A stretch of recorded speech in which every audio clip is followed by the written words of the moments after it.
See me poppin', I'm a blossom. I don't need a bottom line to my Robin. I'm official on the dotted. You can hit a vroom vroom in my Rari. I'm not sorry, no, I'm not sorry. It's official, I'm a problem. I done made it this far. I'm not sorry, I'm not sorry.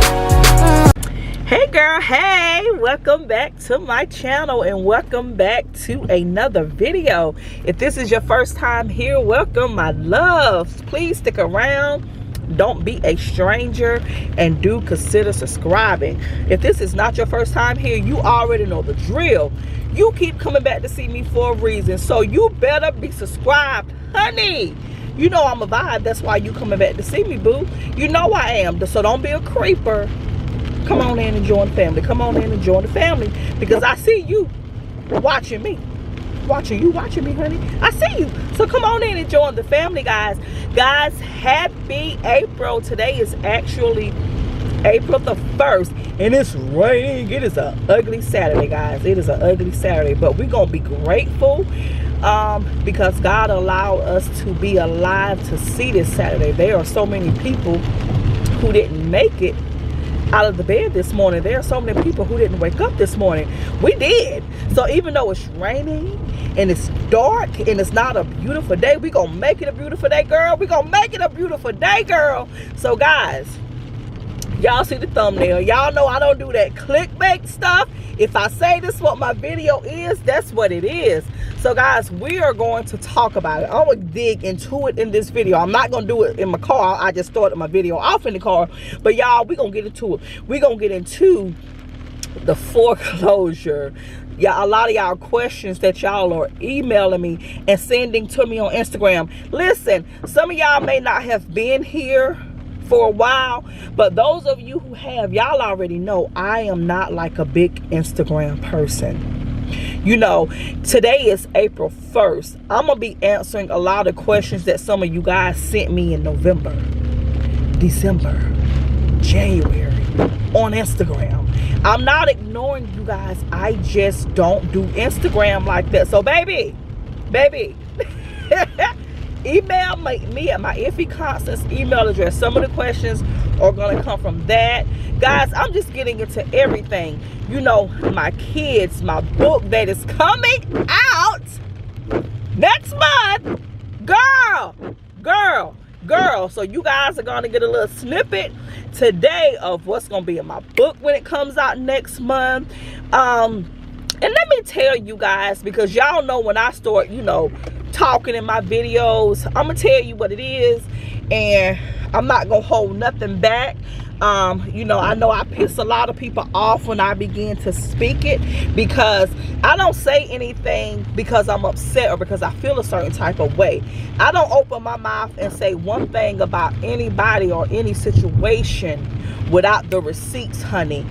Everything I say, I got the receipts to pull it. I can show you pictures, I can show you emails, I can show you text message, I can let you listen to voice recordings. And that's another thing too, guys. I am working on getting my book in an audio book as well, because some of these things in my book with the voice recordings, and I'm trying to, you know, we're working through the process, so it could be legal, and I don't think we're going to have an issue with any of it. But in my audio book, a lot of conversations that I recorded, because my book is going to drop the dime on a lot of stuff. When people who have had issues with me and said I was lying about this, that, whatever, when it comes to my ex, when it comes to my sister, all of that stuff, a lot of them face is going to be in the mud when my book comes out. Because especially when I get to the audio book, because let me tell you guys, since I have separated from my ex over 2 years ago, every conversation we have had on the telephone, I've recorded. Every conversation I have had with anyone connected to him, I recorded. In their audio book, it's not going to be a narrator telling the story when it comes to those conversations. It's going to be the playback from those recorded conversations. Because the thing about me, guys, if I said it, it is what it is. That's why I mind my business half of the time and don't say anything. But if I said it, it is what it is. You know, I'm not the one to tiptoe around things and to tiptoe around people's feelings and all of that stuff, because my thing is, if you wanted people to believe that you was a certain way, you actually should have been a certain way. So guys, I'm going to get into everything. And one thing I want to tell you guys, and I was about to say this a second ago, but y'all know how I go all over the place. Let me tell you something. Those of you who have been through anything that I discuss in my book, because my book is pretty much how I was scammed for a green card, my whole marriage scam, you know, my half, not my whole, but a lot of my relationship with my sister, how you can have someone in your life who you love, adore, and look up to, and that person has hated you your entire life. That's been my relationship with my sister. And the thing is, in these relationships, these people have issues with you, but neither one of them can come with any real facts and state anything that you've done to them. My sister cannot come with one real fact and state anything out of the way that I've ever done to her. But I can tell you everything she's ever done to me that was out of the way, and I looked over it, forgive and forget, because this is my older sister. How I've had family members upset with me for putting the information out there. First of all, she's the oldest. She's older than all of us, and everyone's giving her passes. And I'm like this, I'm not going to give you a pass. You're not going to continue to do things, and I know you know better, and you know better. And people are making excuses for her, and family members are making excuses for her because she chose to run to substances to deal with her fucked upness. Is that a word, y'all? Fucked upness. Whatever, if it is or if it ain't a word, because she chose to run to pills and substances that aren't prescribed to her to deal with her fucked upness. Everyone just gives her a pass. Fuck that shit. Girl, you ain't getting no pass with me. It is what it is. So, and especially with my ex, he can't tell you one thing that's truthful and say that I did to him to deserve what he did to me and my children. I've never done anything out of pocket to him. I've done nothing but support that nigga and love on him and his raggedy ass family since I knew all of those people. Even though he has forbid them to speak to me and they lie and tell them they don't talk to me. Today is April 1st. I can drop a recording right now of speaking to several of his family members within the last 24 hours. Them calling me, not me calling them. So child, miss me with that, because they know, even though I know they knew what he was doing and they can't control him, but you knew what he was doing and you roll with it. And they always be trying to call me and ask me questions about my kids, and like I'm gonna give your ass anything. But we're gonna get into that later on in this video, guys. But let me tell you, like I said, you know, neither one of them can tell you anything factual or anything truthful of what I've done to them to deserve how they played my face. But whatever, we're gonna get into it in this video, because guys, this is gonna be a long one, and it may take me more than one day to go through this information, because if I look at my playback and I see I didn't discuss something, you're gonna see me pop up, and I may be looking different, the day may be different, I may be in a different place, but you're gonna see me pop up in another scene discussing something else, because I want to make sure I answer every question. I want to make sure I give you guys a sneak peek into what you guys can expect in my book next month. Because over a year ago when I made my video, I Married a Scammer, I told you guys there was so much stuff that I could have discussed that I didn't. So much stuff. I discussed a little bit about him. I discussed a little bit about my sister. But there was, child, that what I discussed in that video wasn't even the tip of the iceberg. It wasn't. And I'm at a place now where I can talk about it and it don't hurt my feelings, and I don't cry, and I don't feel shit, because life happens. It is what it is. You know, it took a lot of therapy and a lot of looking into myself and how I didn't see things, and why I ignored certain things and dealt with certain things that I know I didn't deserve, and that I would tell anybody that came to me that was dealing with this stuff, if you don't cut them motherfuckers, got that shit, but I didn't do it myself. You know, so let me tell you guys, don't let anyone put a time frame on your healing. Don't let anyone try to project their feelings on a situation that happened to you that they didn't live through, that they didn't help you heal through. Don't let them project their feelings about that on you and tell you, you know, you can't talk about it, you can't do this, you can't do that, you shouldn't do this, you shouldn't do that, I would never do blah, blah, blah, blah, blah, because there was a lot of stuff that I thought I would never do until I lived through these situations.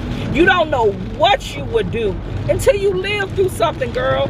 And me, my thing, what helped me get over it, because I was the type of person that certain things don't happen to me. Certain things can't happen to me. The type of person I am, this doesn't happen to me. This can't happen to me. They didn't do this to me, but they did. You know what I mean? And I had to get to the point where I had to realize that, and I had to stop hiding it, because I was embarrassed for so long that I didn't talk about stuff. And when I began to talk about it, it was very public. Facebook Live. Put all that shit out there. Didn't give a damn. And when I look back at it now, I just be like, oh girl. But you know, one thing, you know, with me talking to my therapist and just going through stuff, because I still go and see her, guys, because she helps me get through days when I be ready to knock people windows out their wall. But you know, she helped me realize, Constance, people heal differently. And at the time, putting your stuff out there publicly was the way that you chose to deal with it, and it helped you get to where you needed to be. Yes, I had people talking shit about me. You shouldn't do that to your family and blah, blah, blah, blah, blah. And they weren't saying much about what was done to me. They was just saying certain things to me about me letting it known publicly. What happens in your house should stay in your house. What happened between you and your sister should stay between you and your sister. But I chose to be like, fuck that. It ain't just me.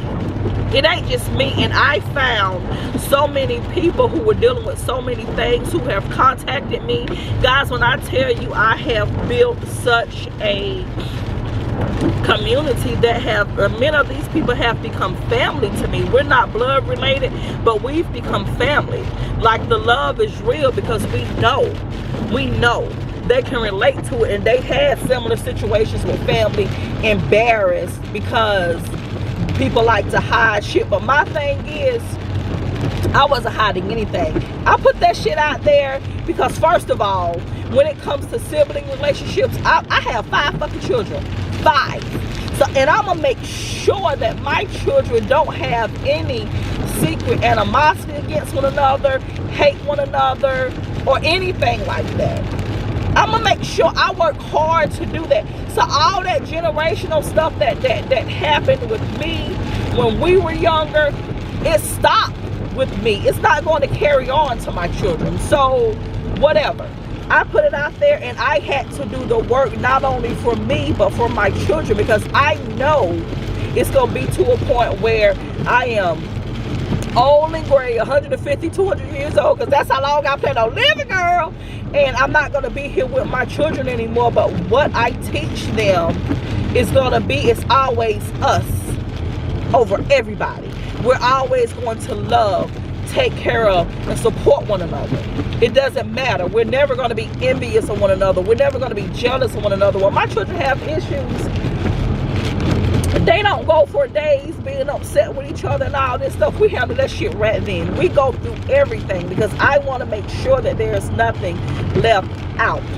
You understand? So how I was public with my stuff, that helped me get to where I needed to be. You know, because I spent so much time covering up for my ex and making people believe that he was a person that he wasn't, covering up for my sister so people can believe that she was a person that she wasn't, that she didn't have all the issues that she had. And in return, I got fucked over, I got used, I got heartbroken, I got mistreated, my children got mistreated, and I had a motherfucker that fucker I married, who, you know, your spouse is supposed to be your safe place. If you ain't safe nowhere else, you're supposed to be safe with your spouse. I married someone who tried to take everything that I had worked for, and not just financially, but my good name. You understand?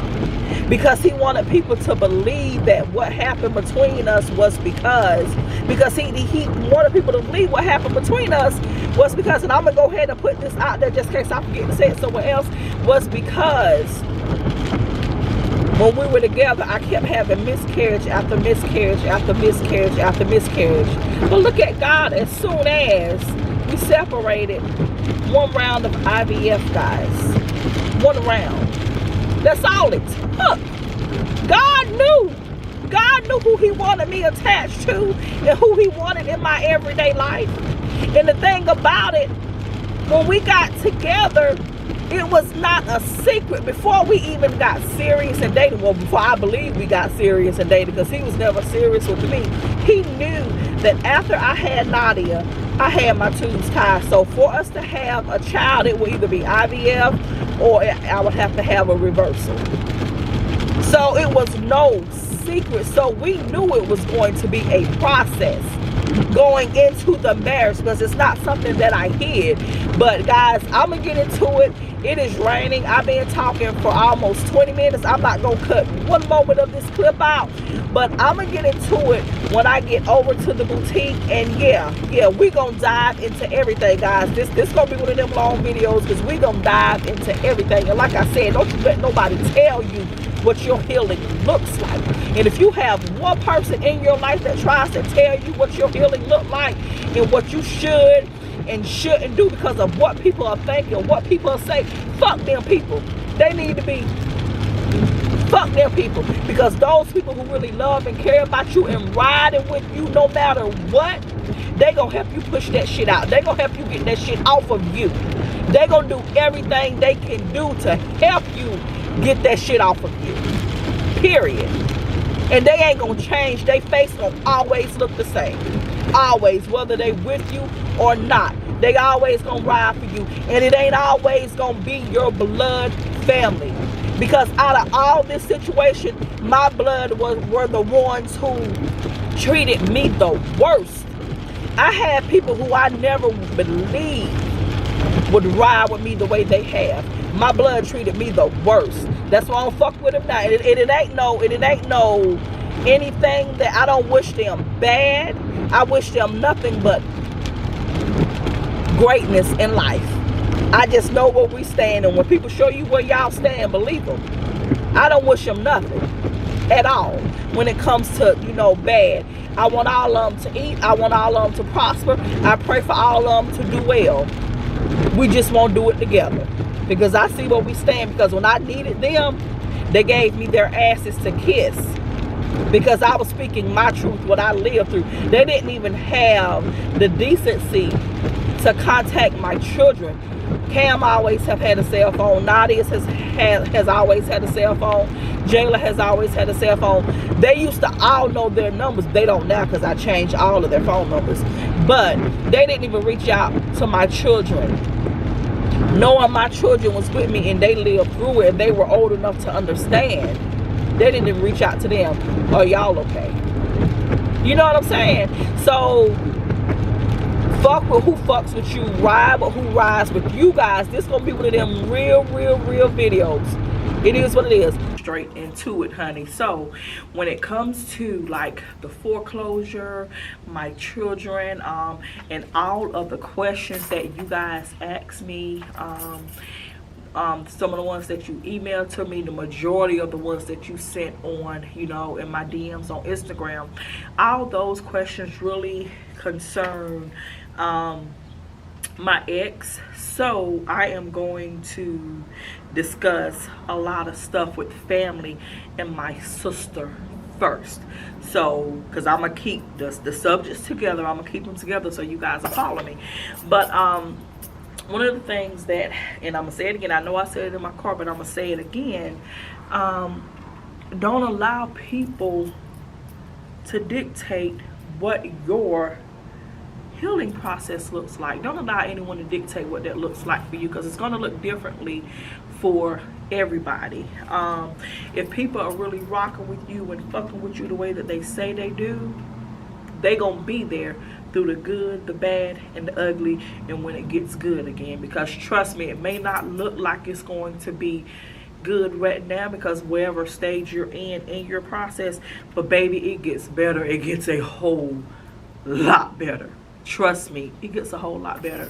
So one of the things I want to talk to you guys about when it comes to my older sister. Now, like I said, she's the oldest of everyone.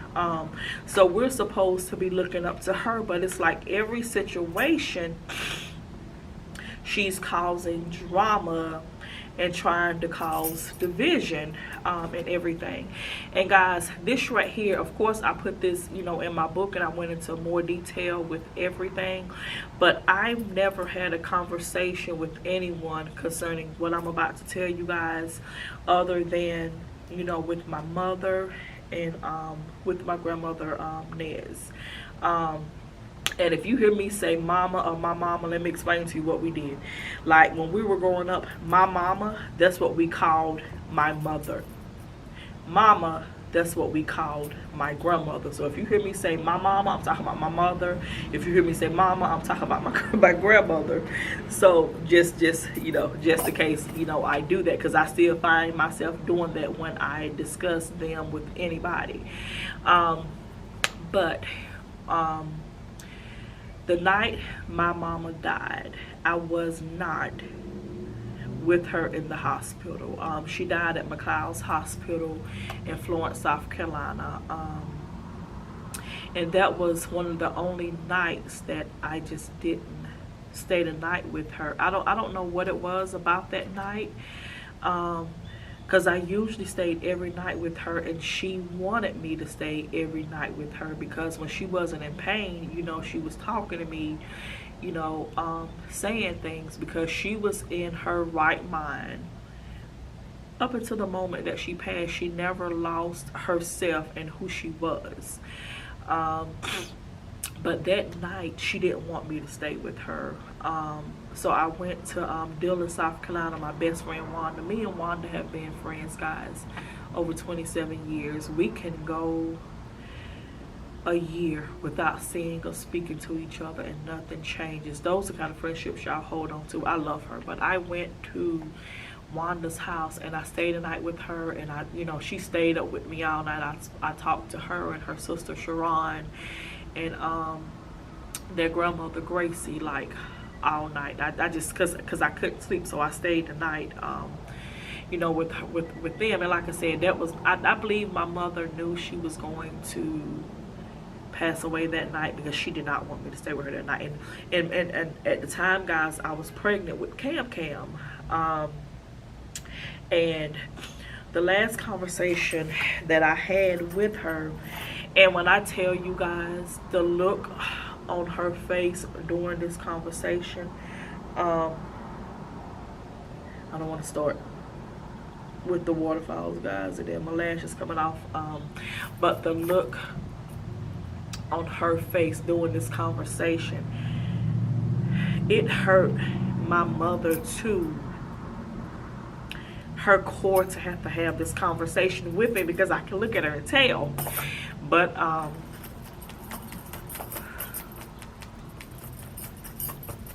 she knew it was a conversation that she had to have. Hurt my mother to her core to have this conversation with me, but she told me, and I can tell you, if she didn't have the look on her face that she had throughout this entire conversation, I would have been upset with her because of what she was saying. But I knew there was truth in what she was saying, but it was hard for me to understand, because she wouldn't go into detail as of why she was saying what she was saying. I'm sorry guys, but anytime I'm having a conversation when it comes to either one of my parents or my grandmother, my emotions go somewhere that I can't always pull in sometimes. Give me a second. This then beyond life. And when I tell you guys, when God took my grandmother Nez, because she was the final piece, because first my father died, then my grandmother Ruth, then my mother, then my grandmother Nez. At that point, I'm telling you guys, for a while I lost all faith in God. I just went through a season, y'all. I just went through a season, and I believe that a lot of things happened the way they did was because God had to do what he needed to do to bring me back to him. So let me get myself together, because anytime I start discussing them, whew, my emotions go somewhere, guys, because I can't explain the way I miss them. But okay, the last conversation that I had with my mother, that I wanted to be upset with her, but the look on her face during this conversation wouldn't allow me to be upset with her, because I knew that she was telling the truth about what she was saying, and I knew that it hurt her to have to tell me this. But she told me that she said she knew she was dying, and she wasn't going to be with us much longer. And she told me, she said there were some things that, because she was dying, there were some things that she wasn't going to be able to prevent or to protect me and my brother Cameron from. Note, she had 3 children, me, my brother Cameron, my sister Camilla, but she didn't mention her. Let me tell you what she said. So she said she needed to tell me some things, and she needed me to listen to what she was saying. And what got me was she wouldn't go into detail, guys. She wouldn't go into detail, and I didn't get it at the time, but Lord knows I get what she means now, because it's been 21 years since my mother passed. My mother passed almost a month before I gave birth to Cam, guys. So, but she said that, you know, she knew she was, you know, she was dying, and that it was some things that she wasn't going to be able to prevent or protect me and my brother Cameron from. She told me, she said, because those of you who watch my videos, who knows my family in real life, you know that when it comes to my brother, he's very chill. He's very laid back. He doesn't have an aggressive personality. That's just not who he is. Cameron is very chill. He's very chill. Very, very, very chill. Very laid back. You really have to do a lot to him to get him to the point to where he wants to physically do something to you, or that he is going to like curse you out and treat you bad. And my mother knew that. She knew her children. She knew that even though I'm the youngest, my personality is very aggressive, and she knows that me and my brother relationship would either sink or swim, pretty much based on my personality, because my brother is going to follow your lead when it comes to personalities. He's just not that type to just be aggressive and crazy and rude and mean. That's just not who he is, and I love that that's the way he is. He's been like that, you know, for our entire lives. And my mother told me, she said that she doesn't want me to ever allow my sister to cause an issue that will have a negative impact on me and my brother's relationship. She told me, she said, never allow her to do anything that's going to impact our relationship. You're all he has. He's all you have, really. So never allow her to do anything, talking about my sister, that's going to impact our relationship. Another thing my mom said, she said, God did not give your sister a family that consists of her husband, and their biological children together for a reason. God didn't do that to her for a reason. When you have this child, don't allow your sister to be with your child without you around. Don't do that. Don't allow her to keep your child, not just my baby, because she called Cam, even though he wasn't born yet, but we knew I was having a little boy. She called him her baby. She said, don't allow your sister to be around my baby without you. Don't allow her to keep my baby without you being around. And if you have, and I know you will, any more children, all that goes for them. Don't allow your sister in your home around your children. That is your family.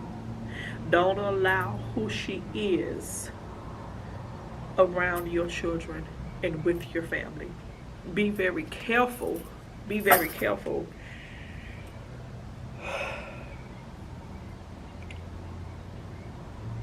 Be very careful with that. And I asked my mom, I said,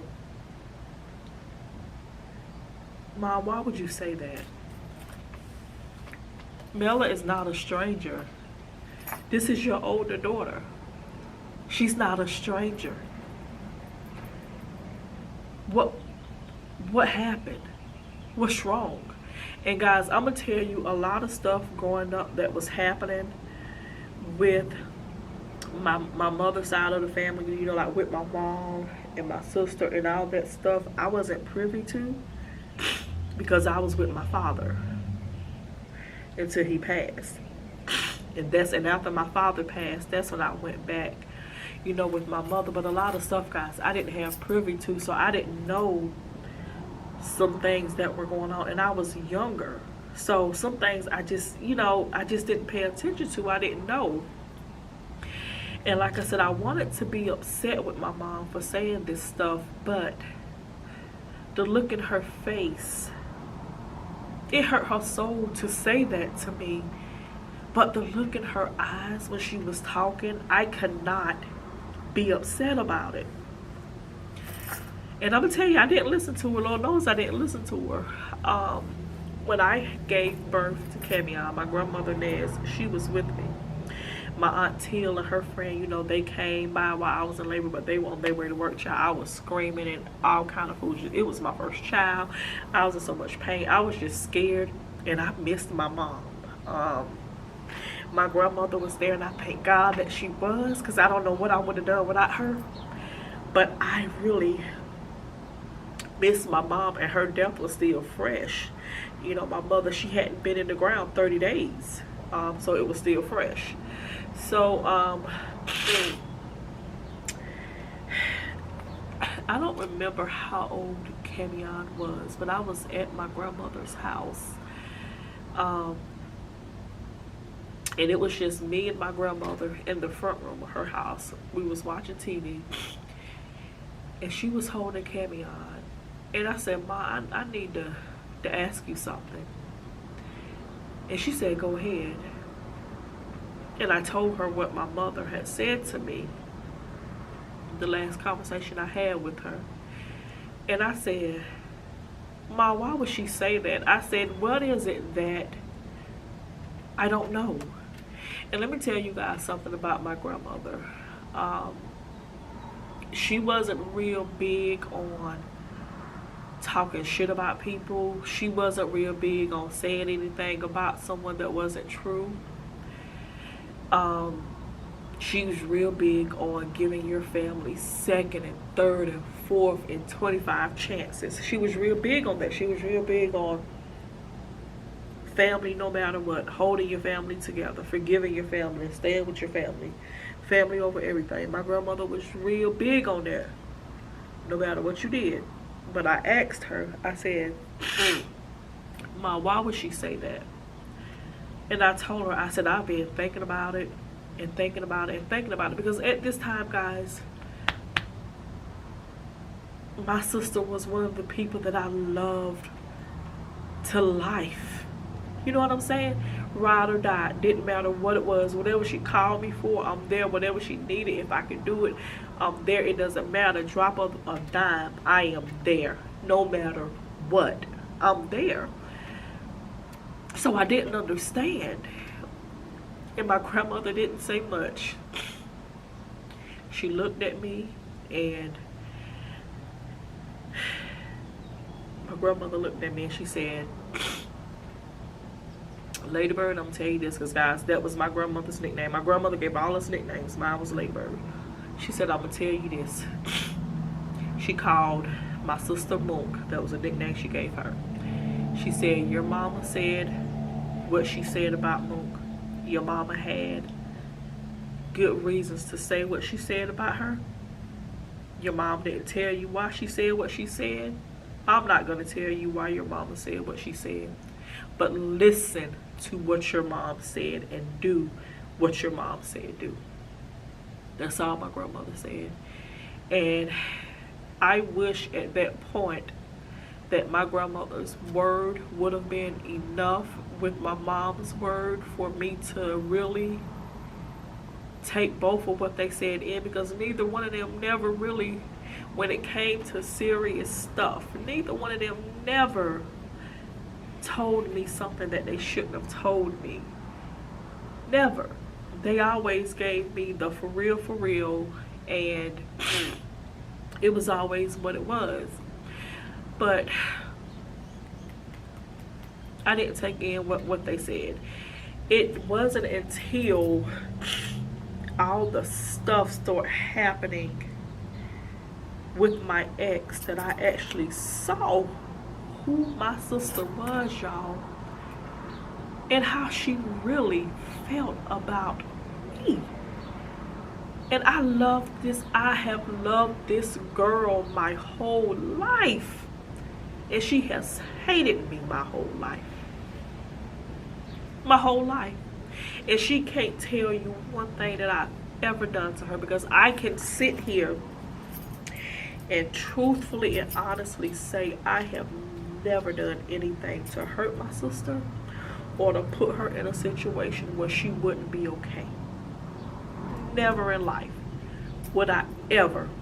I have broken relationships with people that I shouldn't have broken, and fucked up relationships with people that I shouldn't have fucked up with because of her. I didn't attend my own brother's wedding going behind her and her lies. And my brother has never done anything to me but love on me and love my children every time I'm around him and every time we see him. My brother's wife is a beautiful woman. I've always loved her. This girl has never done anything to me, but not using my own brain and going along with bullshit my sister had going on. And that's something that I had to apologize to my brother and his wife for, and that's something that, you know, we're gonna work out and get together. But like I said, I didn't really realize how this girl really felt about me until what happened with my husband, well, with my ex-husband, excuse me. And I don't even like to say ex-husband, because that wasn't a marriage, guys. I just ex, because that point of my life happened.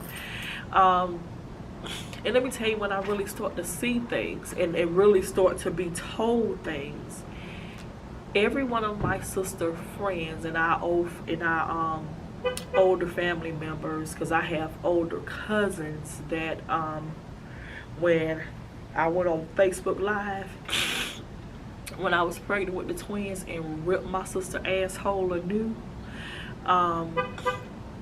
they were inboxing me on Facebook, give me your number, call me right now. This is my number, call me right now. I need to talk to you right now. That's when I started realizing how this girl really felt about me our whole life. You know, no one was, none of our older cousins who grew up with her and hung out with her when we was younger, her friends who hung out with her when we were younger, none of them were upset with me because they knew how she felt about me and how she felt about my brother. One of them told me, we used to ask your sister all the time, why does she hate you and hate your brother so much? And it came to the point that, you know, one day she told us, you know, fuck them. And she was upset because my mother would do things for me and my brother that she wouldn't do for her. I'm never going to sit on here and talk about what my mother did for my brother because that's no one's business. I would talk about what she's done for me. I wouldn't have any of my college degrees if it wasn't for my mother. I wouldn't have my bachelor's, my master's, or my PhD if it wasn't for my mother. I wouldn't have any of that.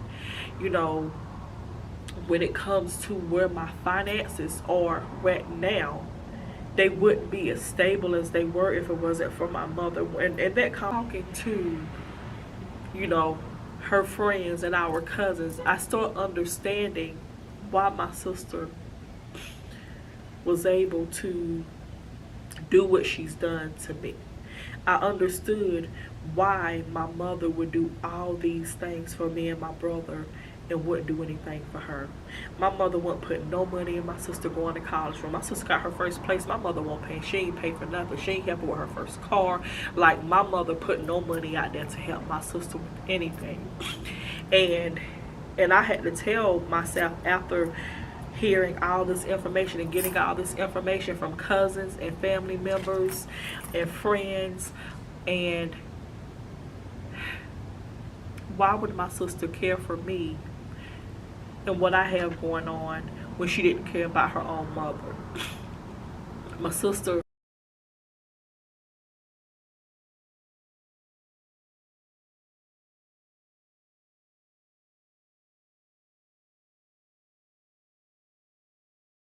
have a cousin. My sister slept with her husband.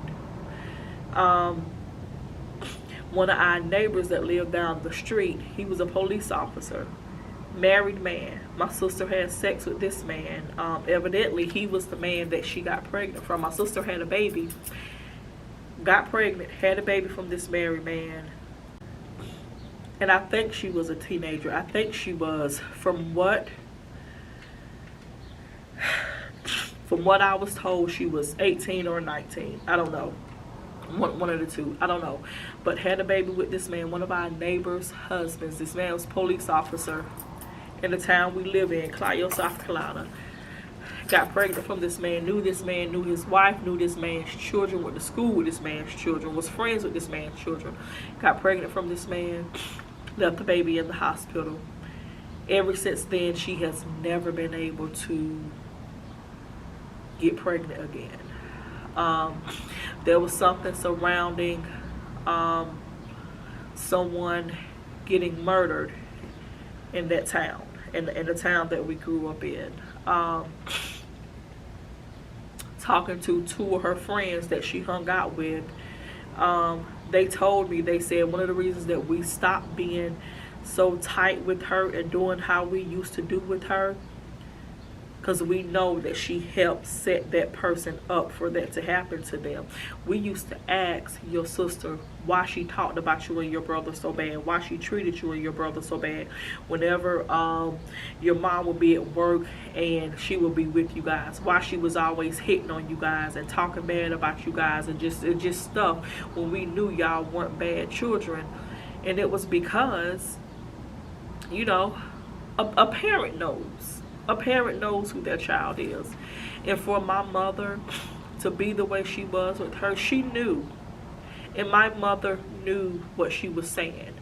When I tell you, I've allowed my sister to live with me, guys. I was working for the government. I could have been put in prison and lost it all.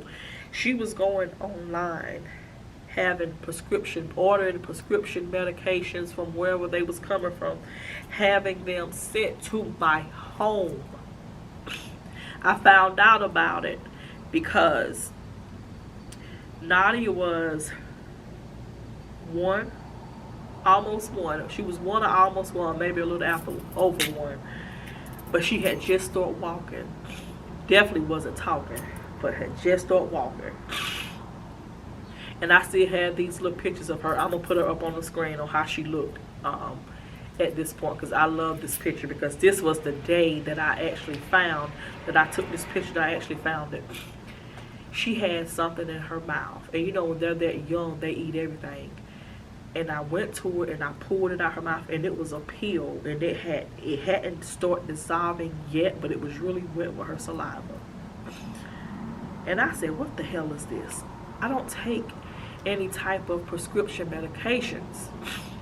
So I went into the room that I was letting my sister sleep, and I said, do you know what this is? When she saw what it was, because she opened her eyes and she looked, and then when she saw what it was, she closed her eyes back and tried to pretend like she was so asleep and all this stuff.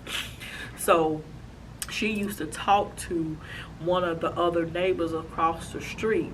I forgot what that man's name was. I think it was Pete or something, and had this man thinking that she wanted a relationship with him. It was bad, y'all. It was bad. And while she was over there one day, I was looking through stuff, and I found like this big damn Ziploc bag full of damn pills. And then I saw this envelope where it came from, and then the shit was addressed to me. To me. It was addressed to me.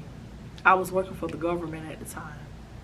I could have lost everything. I could have lost my children and went to jail. Y'all know that shit is illegal.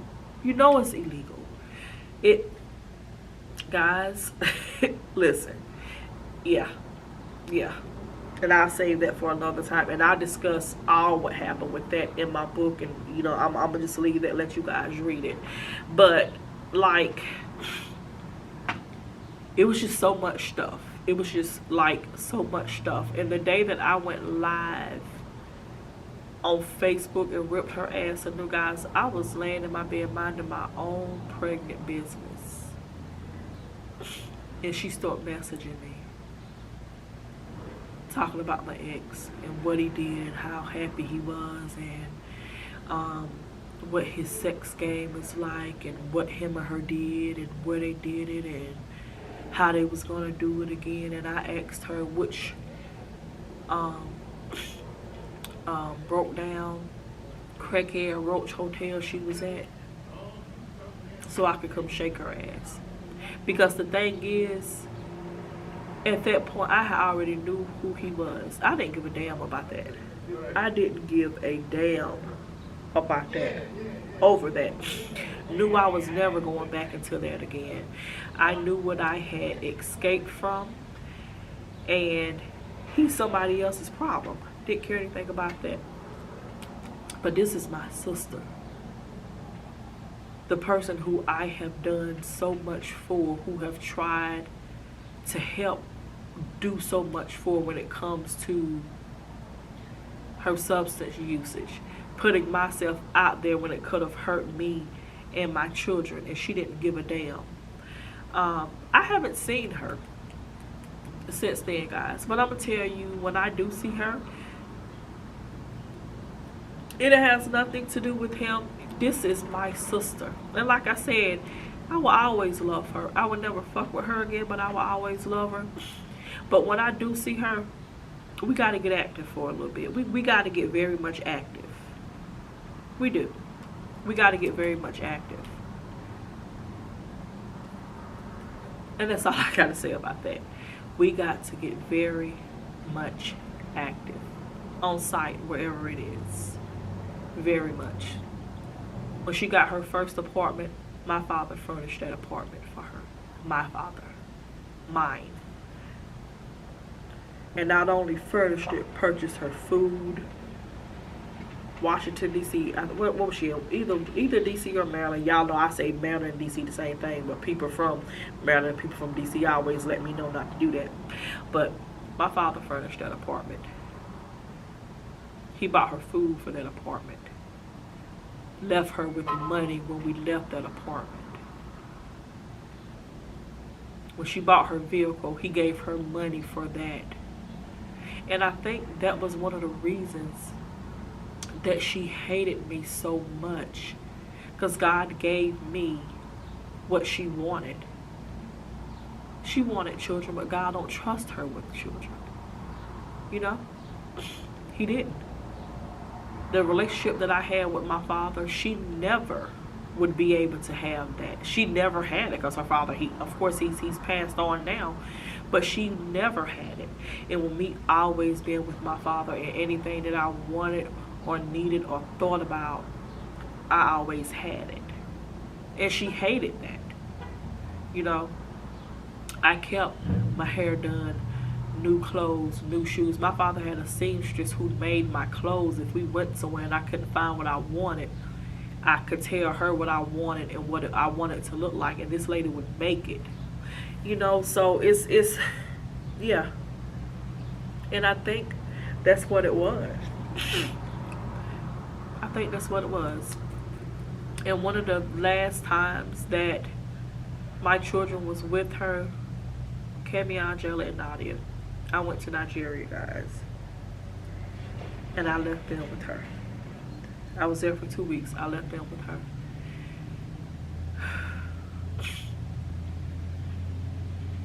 Kemi called me on the WhatsApp phone thing. He face called me. The time of year I was there, we were 6 hours apart. She was gone somewhere, had left him. Don't know where she was. Mama, Aunt Mella put us in this bedroom, all of us together, where she keeps her dogs. There's no bed in here. There's puppy pads on the floor for her dogs to use the bathroom on. She won't buy us no food. She'll come back with food for her and her boyfriend, not buying us any food.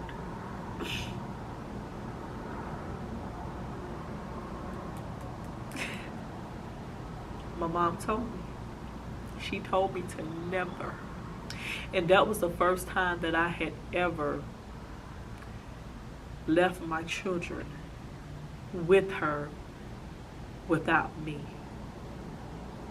being around. Even after she had did what she did with those prescription medications and Nadia was a baby, and ordering shit, having shit come to my house with my name on it, I could have been fucked up. Even after we went through that whole ordeal, I forgave her ass, still trying to give her the benefit of the doubt. Left my kids there with her. I'm in Nigeria, y'all, going online to the Pizza Hut app, ordering my children food,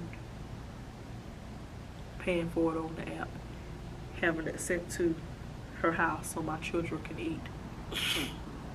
Yeah, I'm doing that.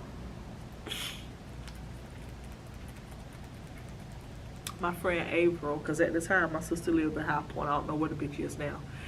At the time, my friend April, she lived in Winston-Salem, and I called her and I asked her,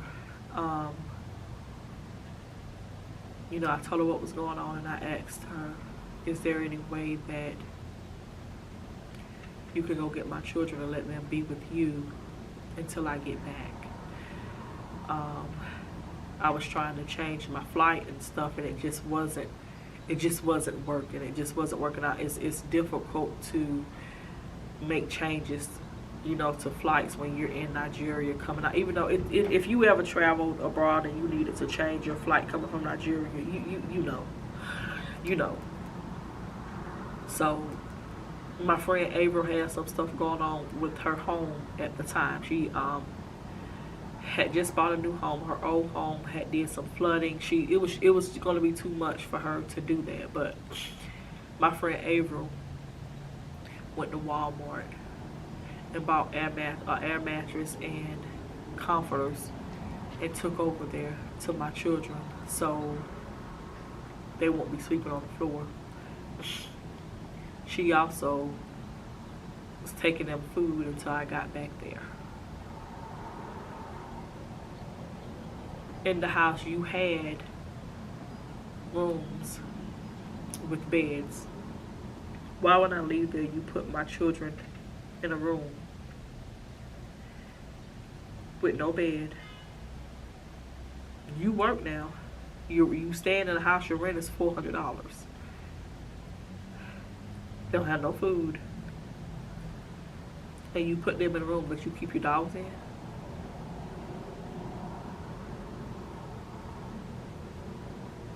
Guys, yeah. So much stuff happened. And I see why my mother said what she said. I see why she said what she said. I see why when it came to doing stuff for her children, she won't do shit when it came to me. She won't do nothing for her. Nothing. Nothing. And you know one thing, when I look back and I noticed, if me and my brother wanted something and my mother would say no, my grandma Nez, you know, Ma, she would always fuss. She would always have something to say. But when it came to Mella, and my mama wouldn't do it, my grandma didn't fuss about that, guys. It's just so many things that I look back at, and it's a lot more. Y'all will see in my book. Y'all will see in my book. But you can be family with someone, and you can love someone to life, and they hate you. I grew up admiring this chick, and she hated me my whole life. And the only reason that I could figure out why she hated me, one, because of who my father was and what he had, and two, because my mother provided things for her, for me and my brother, that she wouldn't provide for her, and that God gave me what he didn't give her. God gave me children who I love and adore, who love me and adore me, and who love one another. The love my children have for one another, guys. Sometimes my kids think I be asleep and they be sitting around talking. Because let me tell y'all, when my kids, they love, Camion is 21, and this boy, and this boy loves his siblings, guys. When I tell you, Camion can have he could be about to go out with his friends somewhere and change his mind and stay home with his siblings and just spend time with them. And sometimes they'll think I'm sleeping, and I won't be sleeping, and I'll listen to how they talk to one another and how they just love on one another and just care about one another, and just, guys. And one thing that my grandmother told me, that my mom told her during our conversation, when she told me that I need to listen to what my mom says, my grandmother told me, she said, one thing that your mother told me, that she was not worried about you when it comes to having a baby, when it came to having Cam. She said, because she know you, and she knows that you are going to love that baby and always do what you need to do for him. And that made me feel a certain way when my grandmother said that. And then when I had, when I had Jayla and Nadia, because my grandmother didn't meet, of course she was already passed by the time, by the time the twins came, my grandmother was already passed away. But,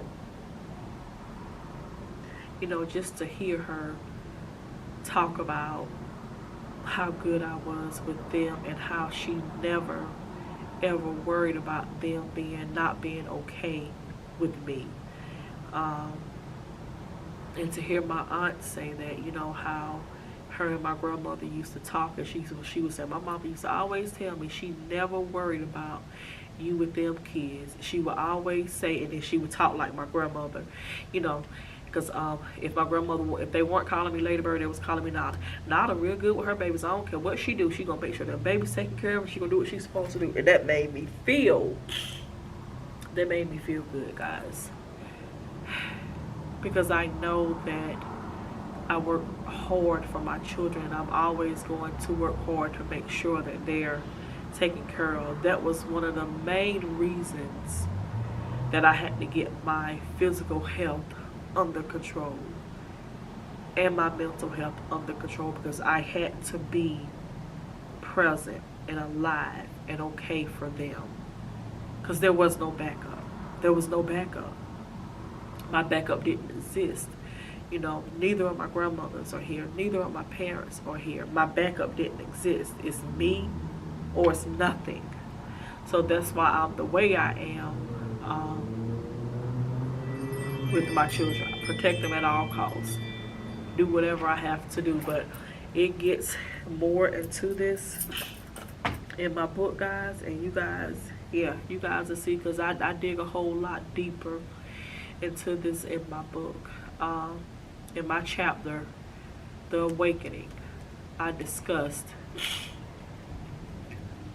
my relationship with my sister, and when I realized how she really felt about me. And you gonna have family members who don't fuck with you. They pretend they do, and they will pretend for as long as they can that they do. But in all actuality, they don't give a fuck about you or your children, you know. Yeah, because I'm telling you, I should have knocked her head off a long time ago. I should have knocked her head off when she was ordering them pills and I was letting her live in my house, because she had nowhere to go. When she was around here telling all her boyfriends that Nadia was her baby, and that I took Nadia from her and wouldn't give her back, and had these several men that she was sleeping with sending me messages, threatening me, wanting to do things for me, to me, because they thought Nadia was their child. I should have knocked her head off then. I should have knocked her head off when I came back from Nigeria. She had my children in a room with dogs on pads on the floor. Not even fixing them a pallet on the floor. I should have knocked her head off then. I should have knocked it off. But you know what? You let things be. But I'm telling you what, I no longer give people passes. When you do something, you're going to be held accountable for it. And it is what it is. You're no longer getting a pass when it comes to me. And everything else concerning her, y'all were reading in my book. And I know that's a lot of dumping, but I needed to get that part out of it first. Child, let me see how long this is. I'm gonna look at this playback, because when I get into everything else, girl,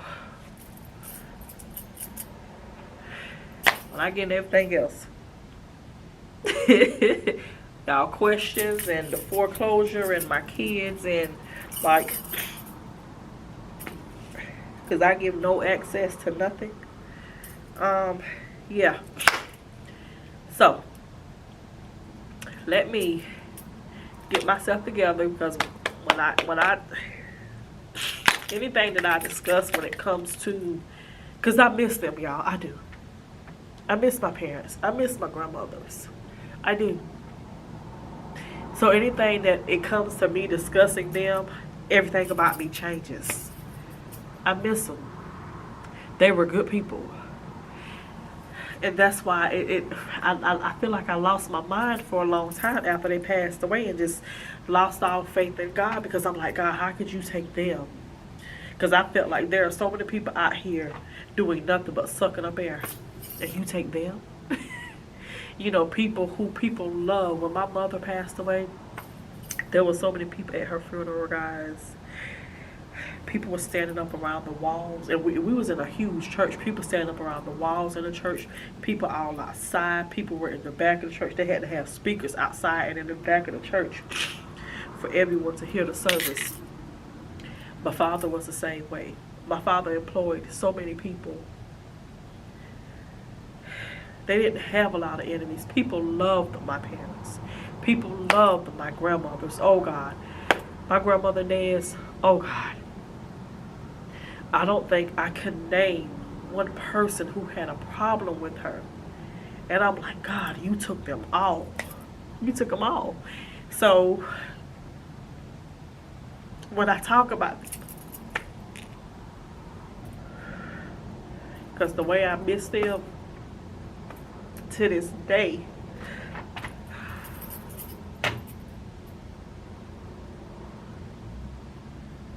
and that shit don't just go away. That shit don't just go away, y'all. It don't just go away. It's still fresh. It has been over 20 years. It's been over 20 years. And that shit is still fresh with them all. It doesn't get better. So anytime I discuss anything with them, this is what you get. That's why I needed to get this portion of the video out the way so I know I can. Ooh, okay.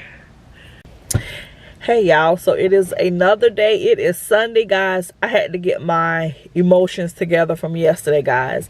I'm telling y'all, whenever I have conversations about either one of my grandmothers or my parents, my emotions, it just take me to a place that is just very difficult for me to keep my emotions in check. Guys, I miss them. It's been well over 20 years since they all have passed, and it still feel fresh.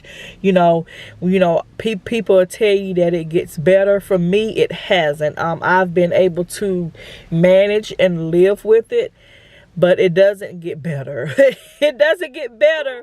To me, it hasn't gotten better. It hasn't gotten easier. I've just been able to learn to live and manage, because those 4 people were my world. They were my people. You know, first my grandmother Ruth, then my father, then my mother, then the very last piece of me, you know, my grandmother Nez. Those were my people, guys. Those were, you know, my safety nets, my comfort zones, my everything. Other than God, you know, on earth, those were my people. And, you know, to lose them the way that I did and so close together, it was a lot. You know, like I told you guys yesterday, you know, after my grandmother, I just went through a period to where I didn't want to hear anything about God. I didn't pray. I didn't go to church.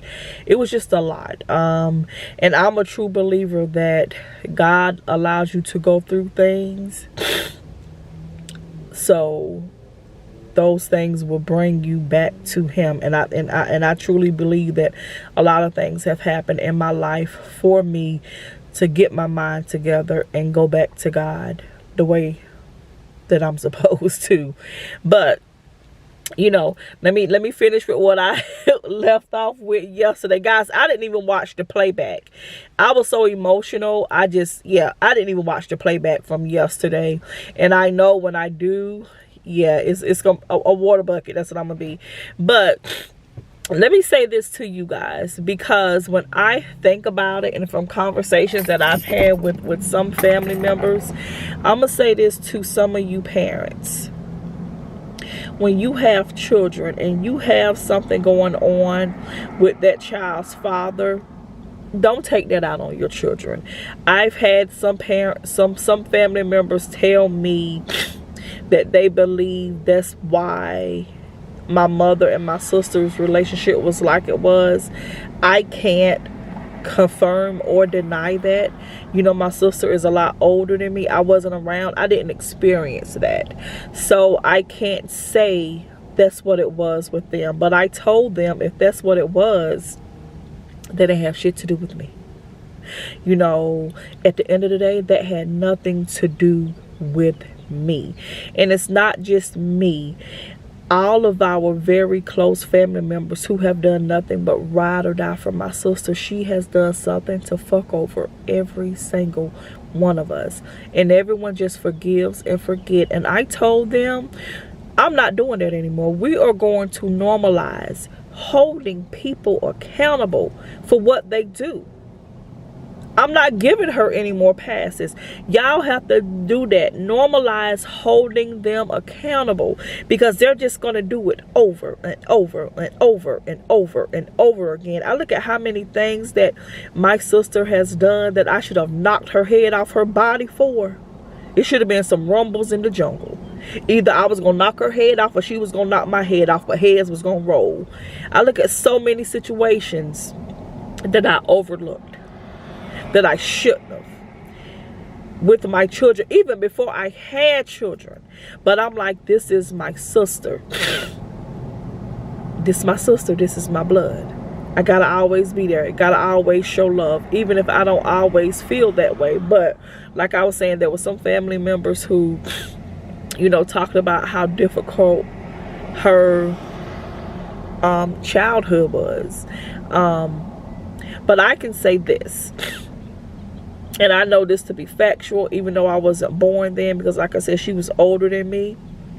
For the first, I think, 3 to 5 years of her life, she was raised by my grandmother Nez and my grandfather, who were fucking rock stars. You didn't have a bad life with them. You did not have a bad life with them. That was the safest place in the world for you to ever be. Ever. I know there were times that you needed things after that my mother may have not done or couldn't do, that my grandmother and grandfather did. I don't know. Like I said, I wasn't there, but I just know very young in her life, she was with my grandfather. My mother was young, didn't know how to be a parent, probably wasn't a good parent. I don't know. I wasn't there. But I know those tender years, she was with my grandfather and my grandmother. And they were fucking rock stars. So there is nothing you could tell me about nothing bad that happened to you in their care. Nothing. Because I know them. And I know, even though my grandfather passed away, before I was born, I know my grandmother. And I've heard all about who my grandfather is. So I know them. And even with me never even meeting my grandfather, I know my grandmother. I know her. So I'm not buying the bullshit. I'm just not buying it. I'm not buying it, guys. But like I said, if there are some parents who have issues with these baby fathers, me, I have 5 kids, 2 baby fathers. Do I prefer one over the other? Yes. Do I treat my children anyhow because of what's going on with me and their fathers? Absolutely not. I love all my children because, yes, they are a part of their fathers, but they are a part of me. The bond I have with my children will always be more special than they have with their father because they were inside of me. You know what I mean? So I can never hate or mistreat or do anything to something that came from me. I can never do that. But like I said, I have family members who, well, we just gave her a pass because of blah, blah, blah, blah, blah. I don't give a fuck about that. I'm not buying it. I'm not buying it. And like I said, if that was the case, that has nothing to do with me. And I told those family members, y'all giving her a pass, that she's older than all of us. She's older than all of us. We should be looking up to her, not always bailing her out of situations and allowing her to do fucked up shit to us and to say fucked up shit to us, and we say it's okay. It's not okay. And I told my family, I want, even though I know she can't, and I'm gonna tell y'all the conversations that I've had with family members, I want her to look me in my face and tell me what I've done to make her hate me as much as she does when I have loved her my entire life. Even to this day, I love my sister. Will I ever trust her again? Fuck no. Will I ever allow her in my life again like she was? Fuck no. Will I ever allow her around my children, especially, you know, the ones are minors? Fuck no. Will I ever push relationships with my children on her? Fuck no. But I still love her. But I want her to look me in my face and tell me what I did to her. Because I know there's nothing. Guys, I know there's nothing. And I've had, you know, aunts tell me, my mom's youngest sister and my mom's older sister. I think she's older than my mom, if she was alive. Yeah, she's definitely older than my mom. You know, having conversations with them and they've telling me, Nada, she's not going to be able to do that. We know you didn't do anything to her. She's done X, Y, and Z to this family member, that family member, to me, to blah, blah, blah, blah, blah. And they've never done anything to her. We think it's really just a jealousy thing with one. You know, they're telling me they think it's a jealousy thing because of one. It was no secret growing up. When it came to my mother kids, guys, I was the favorite. It was no secret. It was no secret. I don't care what I did, right or wrong. My mom was there riding and dying. If I needed something, my mom was there. If I didn't need something and halfway wanted it, my mom was there. I don't care what it was. My mom was there. Period. Did things for me that she would never do for my sister, never tried to do for my sister. If my sister were asked, she would get a hell no. Did things for my brother that she never did for my sister, never tried to do for my sister. If my sister were asked, hell no, guys. I have all of my college degrees because of my mother. My sister wanted to go to school. My mother wasn't paying for shit. My sister didn't even finish high school. My mother didn't support her to do anything. And guys, there is no way. And like I said, I just don't look at it like because of the relationship my mother had with my sister father. I'm not buying that. It's something deeper than that. Parents know their children. There is not one woman that's going to have a child in her, have this child in her household, have other children, love and support those other children, and just that one child that they don't do anything for because of the child's father. I'm not buying that shit, guys. I'm not buying it. I'm never gonna buy it. I'm never gonna buy it. There's so many situations, guys. After my father died, my father owned his own business. My father owned a home. He owned land. He had like 6 vehicles and everything. All this shit was paid for when my father died. To hear my mother talk about it, you know, and she explained this stuff to me, like one of our final conversations that we had before she passed away. She explained to me why she did things the way she did them. But you would have thought that my father still owed people money for this shit, that the house won't pay for, the land, all these vehicles, all this stuff was paid for. My mother told me that, you know, one of our last conversations, she said, I had conversations with your dad all the time, and he told me exactly what to do with everything he had if something ever happened to him. And he said one thing that we always talked about: if something ever happened to one of us, the other one of us needs to make sure that we maintain things in place so that our baby will be all right. And that was me. That was me. You know, so my mother told me, you know, things that my father told her to do with his home and with his land and with those vehicles. And when it came to insurance policies and other things that he had in place. And my mother did everything my father said. People was talking shit about it, and it was just a whole lot of stuff, but she did everything my father said. And she explained so much stuff to me before she passed away. She explained so much stuff to me. It was a key that my mother always had on a little thing like this on her arm. One key. that she always had. She gave it to me before she passed away. And I'm not going to say what that key was to, but what was inside of it. I'm just glad that even though my parents were divorced, they still loved one another. They still had a great relationship. They still talked a lot. And they did what they were supposed to do for me. Even to this day, guys, I can close every Celine Jean boutique location that I have.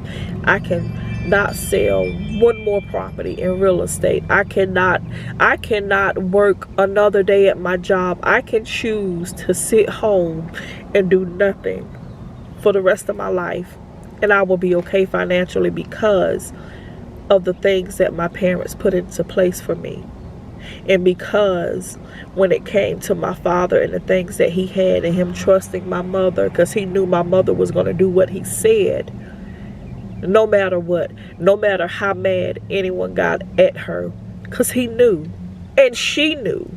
You know, I'm almost 43 years old, excuse me, guys, and the things that my parents did for me is still blowing my damn mind. Still blowing my mind. And maybe my sister was jealous of that.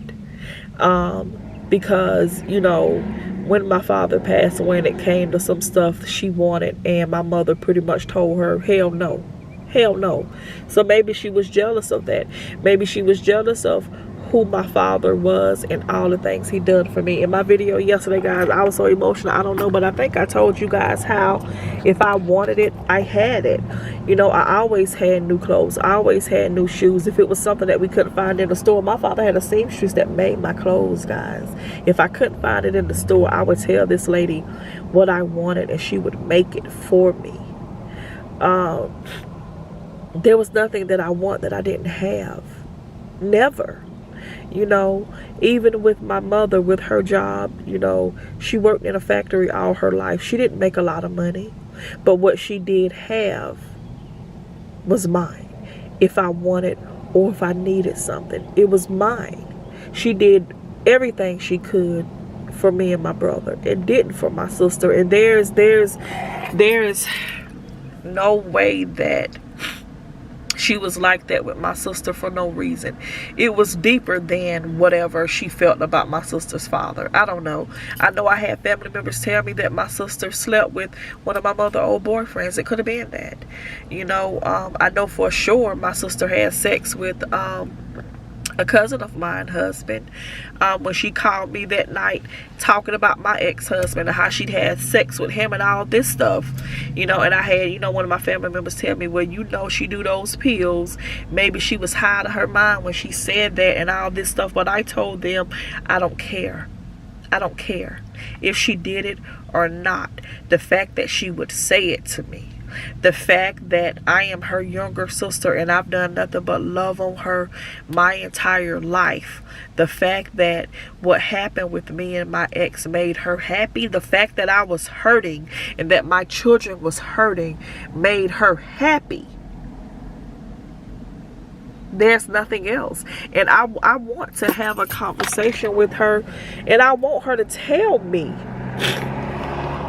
me what I've done for you to feel the way you feel towards me. Because guys, I know there's nothing.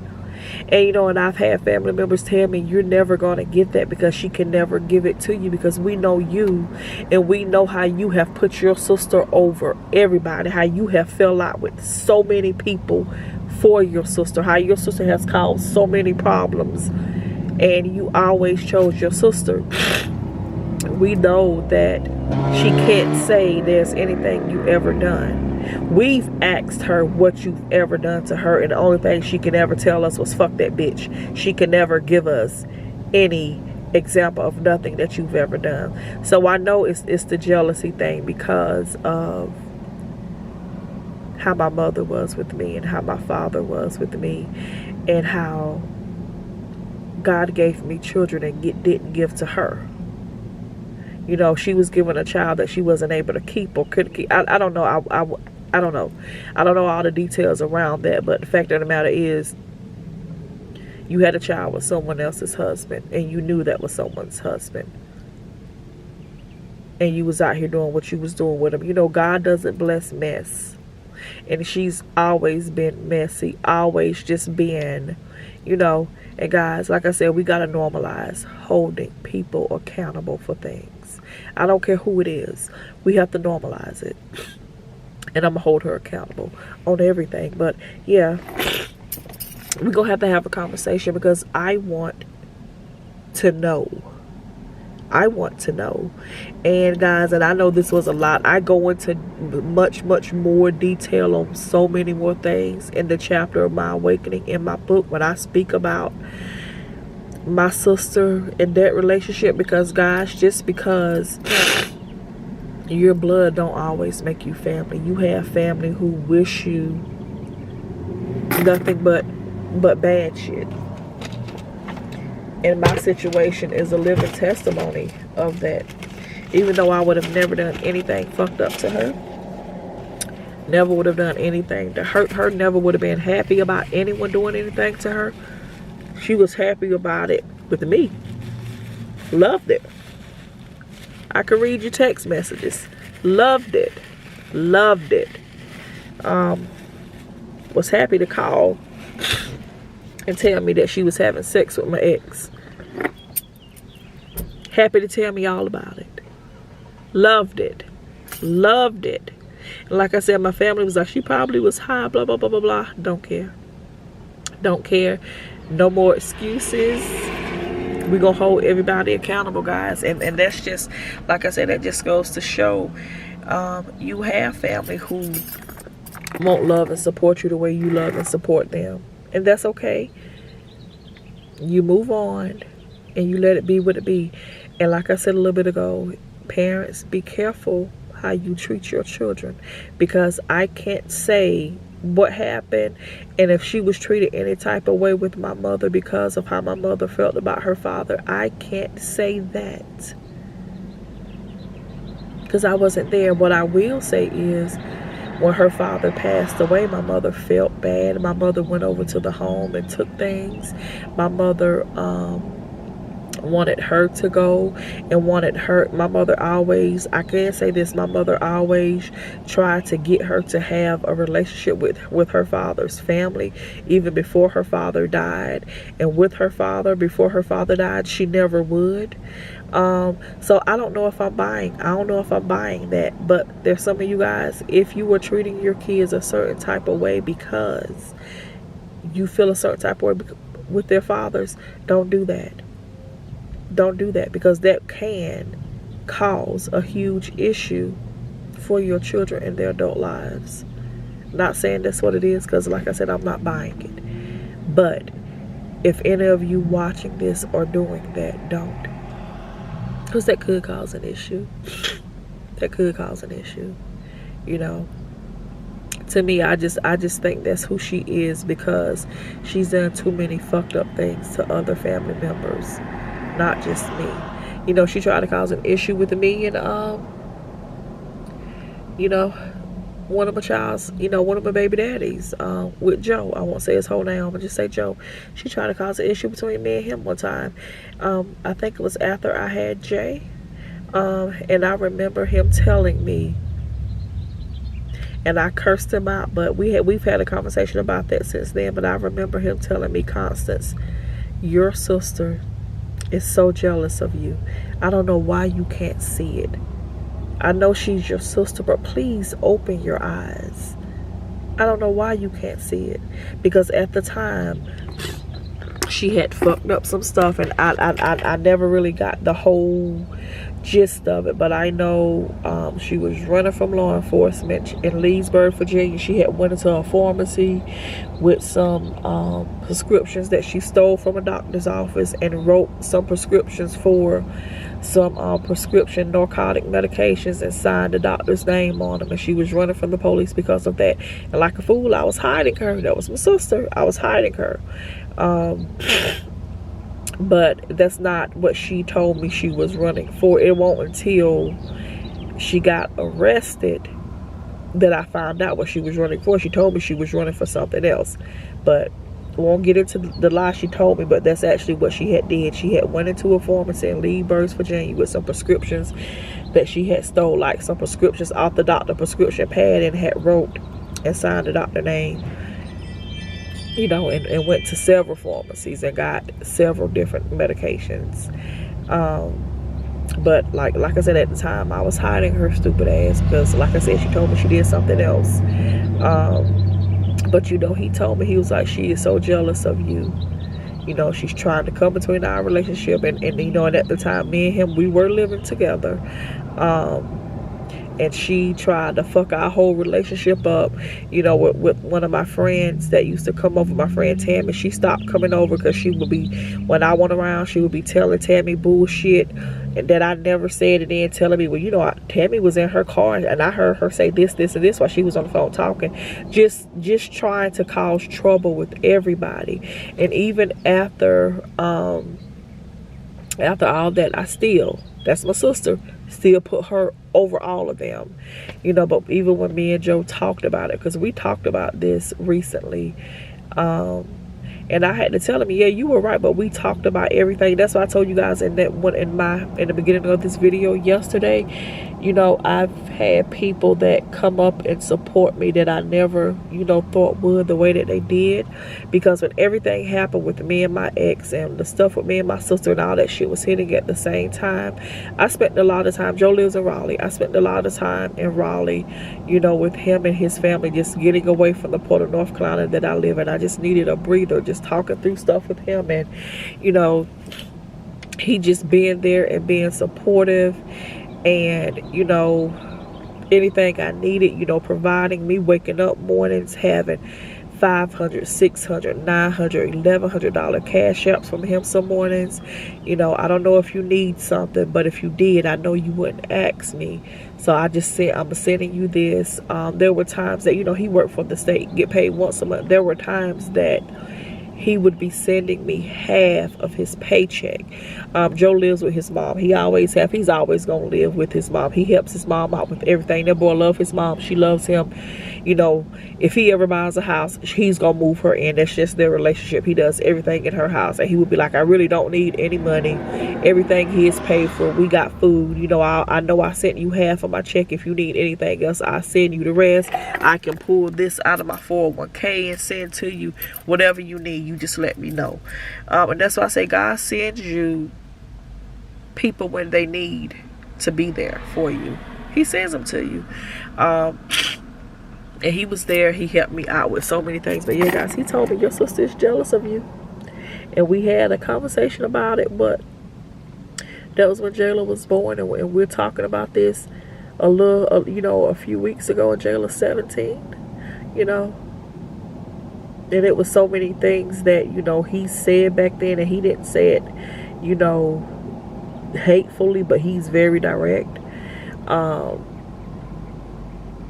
That we talked about now, like full circle. There's some things that me and my friend Tammy talked about, you know, trying to cause issues with me and some of my neighbors at the time. I still talk to some of them that we talked about. Like, it's so much stuff, guys. So we have to get okay with looking at family members for being shitty people. You know, some of them are shitty people. Some of your families are shitty people. And we have to normalize, like I said, holding them accountable for that shit. Not making excuses for them and pulling away from that if we need to. And that's a lot, guys. That's a lot. That is not even, you know, the tip of the iceberg of what y'all are going to read in my book. Because there's so much more stuff that I put out there. But I say, you know what, you know, we have to be transparent and talk about these things. And y'all know when it comes to me, I'm gonna discuss it anyway, no matter who gets mad or who have a problem with it. There were some of my family members that I thought had problems with certain things because they weren't saying anything, you know. But when I talked to them, they say, you know what, Nada, we just trying to be neutral. We are not mad about what you said and how you came across, because we know it's the truth. You know, we know it's the truth, because like I said, you know, they're so forgiving, and a lot of them trying to play, you know, the peacemaker. But like I told him, sometimes you just have to say, fuck peace. This is what it is. This is what it is, and you gotta face it. And guys, let's normalize that, facing it. You gotta face it, because it can't be peaceful all the time. Sometimes you have to pull that scab off that sore and get into it. And I said I was no longer going to hide behind anything or make excuses. You know, we're gonna get into it. And I can say this right here and right now, if there's anybody that I did anything to that I didn't have any business doing, that I actually fucked over and did anything to that I didn't have any business doing when it was concerning my sister, and you're watching this, let me apologize, because I burnt a lot of bridges for her when I shouldn't have. You understand? And let me apologize. I chose her over a lot of people that I shouldn't have. And I apologize to you. And I understand if we would never have a connection again. Look, I don't feel any kind of way about it. But offering you my apologies. And, you know, hopefully you can accept it and move on. If there's anybody else that you feel that I've done something to you, but you're the person that I gave 100 chances before I slid out on you like that, I meant every bit of it. Because how I am, guys, 9 times out of 10, if I step out the way on somebody and it didn't have anything to do with my sister and I stepped out the way on you, I know I gave you 125,000 chances before I did that. So if I did it, I don't give a damn. I meant it. And it is what it is. It is what it is. You know, I'm going to take accountability for it. We're going to normalize taking accountability for our actions. And if I did something messed up, I'm going to take accountability for it.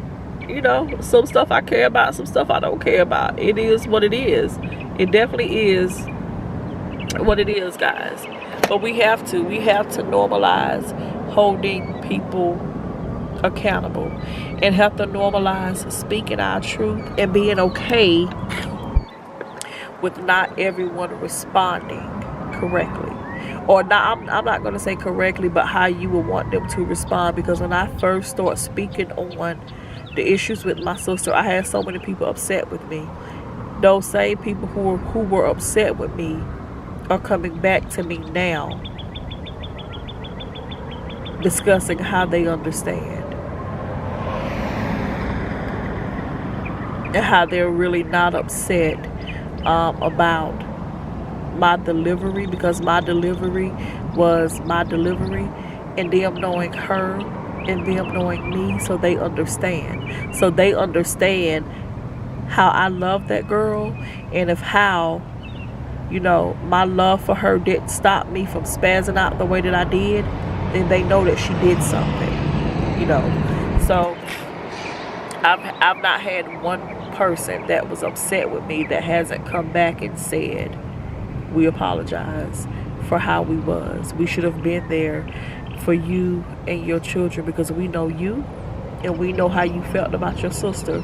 And if you did or said whatever, we know it was because of her, because we know her and we know the type of things that she's done. And you was brave enough to hold her accountable when other people wasn't. You was brave enough to call her on her shit when other people wasn't. Because guys, I'm gonna tell you, I used to talk to my sister every day, multiple times a day, for hours. It's been over 2 years since I have said a word to her. And I really had to pray about this thing, guys, because it had gotten to a point to where I had already had myself ready to receive a phone call that something had happened to her. Either one, someone had did something to her, because she likes to lie and play games with people and tell major lies that can put not only her but other people in situations.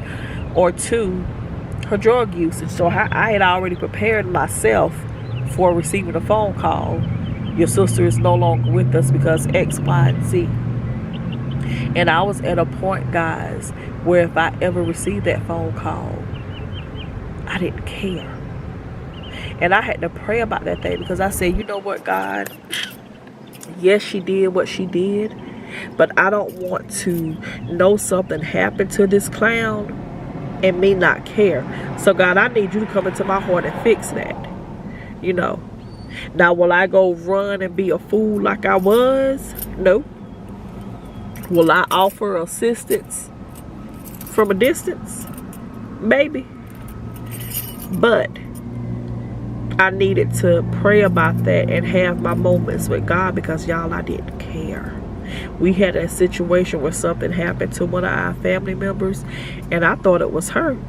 So like for the first couple of days, child, I won't return nobody phone calls. I was like, oh, she dead. They got nothing to do with me. Don't care. And I felt nothing. And I like I said, I just had to pray about that, because I know that's not okay for me to feel that way. You know, guys, you can still love them, but love them with boundaries, and never let them back in your circle. Because I know no matter how much I would want that relationship with my sister, at the end of the day, she's not my sister. She's someone who pretended to love and care about me and my children and never did. So there would never be a relationship. There would never be that. You know, God has given me friends who have become beyond sisters to me. God has filled that. You know, so but guys, this part of this video was so long, it has to be a part 2, because when I get into everything else when it comes to my ex and my children and all of y'all questions, it's gonna be much longer than this, because I'm going to break everything down. Everything.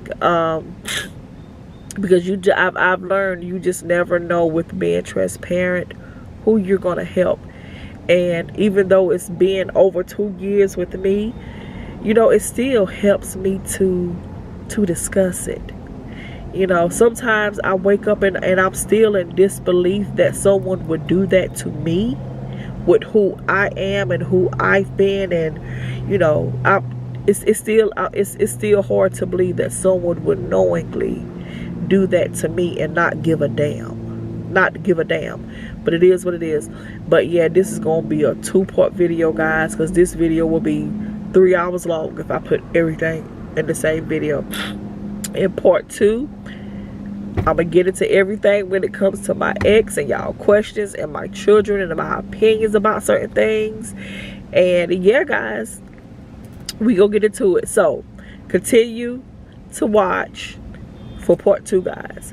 Thank you guys so much for watching. Don't forget to like, comment, subscribe, and share. Love you guys to life.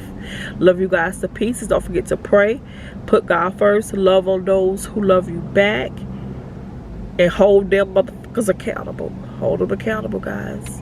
I see you guys in part 2, my loves. See me poppin', I'm a blossom. I don't need a bomb to my Rari. I'm official on a dotty. You can hit a vroom vroom in my Rari. I'm not sorry, no, I'm not sorry. It's official, I'm a problem. I done made it this far, I'm not sorry.